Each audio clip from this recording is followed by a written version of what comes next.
The Maritime Business Chamber has expressed frustration at the slow pace of action in the country exploiting its oil and gas potential.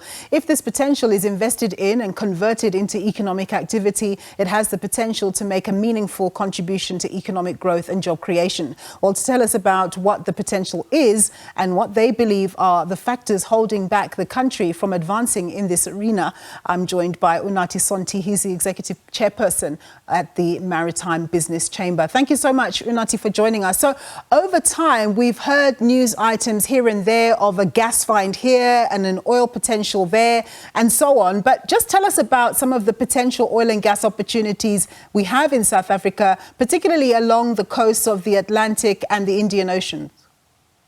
Thank you, Ms. Nombu, and greetings to the viewers around this time.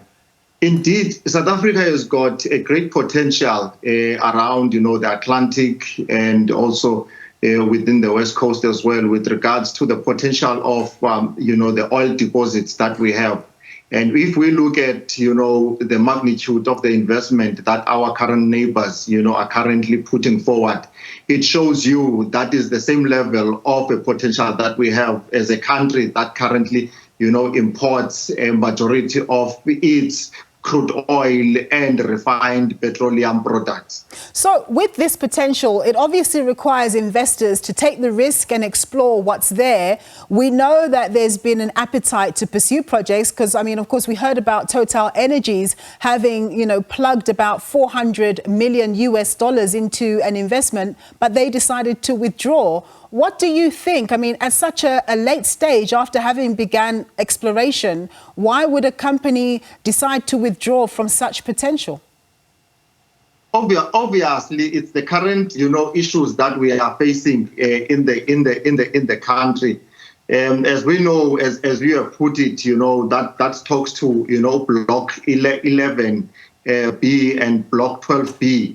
Which is about 15 kilometers away from Mossel Bay and where Total Energies had started, the exploration. The challenges that we are currently facing, in particular around, the issues that talks to the backlash from the environmental lobby groups, is what indeed is deterring and scaring all these investors away. And this is at a huge cost for this country.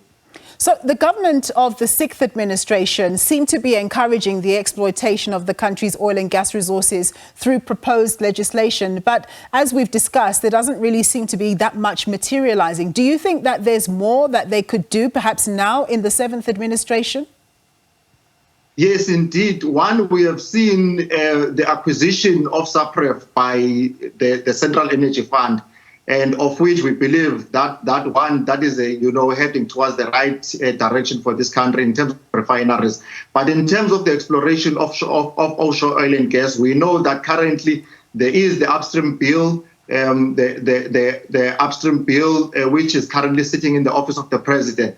And we believe the sooner, the president, assets that bill, we will definitely be seeing change. Look, we see all this, you can see in the past week we had, the Energy Week, and then we are also having, Africa Energy Week as well, which then talks to that there is a great potential, and the government is saying all the right things right now, and we are hoping that those that have been given that opportunity, the likes of PASA, can press on in making sure that, all the right awarenesses are being done, and government, including the industry, is present and visible in making sure that we indeed see this great opportunity that is lying before us. Yeah, you're not going to like me for this last question. So you've talked about certain interests that are against development in the country, but then, of course, there's the genuine concern about carbon emissions, and we know that oil and gas are considered to be dirty fossil fuels. So how do we then strike the balance between development on the one hand and ensuring that we keep our carbon footprint in check on the other? The good thing is that South Africa is a signatory to the Paris Agreement. And indeed, working towards that, we are not just working with fly-by-nights here. We are working with, oil companies that indeed they understand the importance of this and how this would change the trajectory that we are finding ourselves in currently right now. And you would note that part of our South Africa's energy mix, includes, oil and gas. And we cannot run away from the potential that this presents. We've got the likes of, the South African Maritime, Safety Authority, which then has to look at all these activities that talks to, the drilling at our seabeds and having the engagements through the Department of Transport with the likes of the IMOs. So indeed, South Africa is putting forward proposals as to how do we then address all these carbon emissions targets, whilst we are also looking at exploring this great opportunity that could create the right jobs and contribute to the GDP of this country. All right, Unathi, thank you so much for your insights there. That was Unathi Sonti. He's the Executive Chairperson at the Maritime Business Chamber.